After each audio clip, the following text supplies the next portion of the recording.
আজকে অনেক দিন পর ফাঁকা টাইমে বসে আমি আর আমার মাম্মাম দুজনের আমি হেয়ার কেয়ার করে দিচ্ছি মাম্মামের। আর মাম্মাম একটু পরে দেখতে পাবে আমার স্কিন কেয়ার করছে।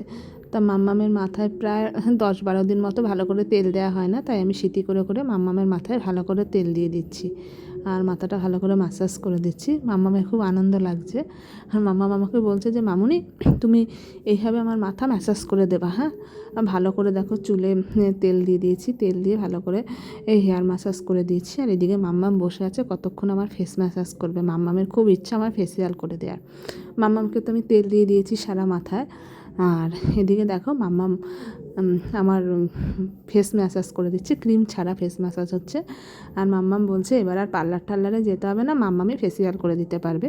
যদিও দীর্ঘদিন এই বাড়ির অসুস্থতার কারণে প্রায় দীর্ঘ 2 মাস হয়ে গেল আমি পার্লারে যেতে পারছি না। তারপরে দেখো মাম্মাম আজকে কী সুন্দর করে আমাকে ফেস ম্যাসাজ দিয়ে দিচ্ছে। তোমরা যদি কেউ মাম্মামের কাছে ফেস ম্যাসাজ নিতে চাও তাহলে অবশ্যই মাম্মামের কাছে যোগাযোগ করতে পারো। মাম্মাম দারুণ ফেস ম্যাসাজ দেয়। এদিকে দেখো মাম্মাম আর আমার দুষ্টুমি চলছে, দেখেছো মাম্মাম কী সুন্দর ম্যাসাজ দিচ্ছে। আর মাম্মাম বলছে যে নেক্সট দিন মাম্মাম ক্রিম দিয়ে পুরো ফেসে ফেসিয়াল করে দেবে।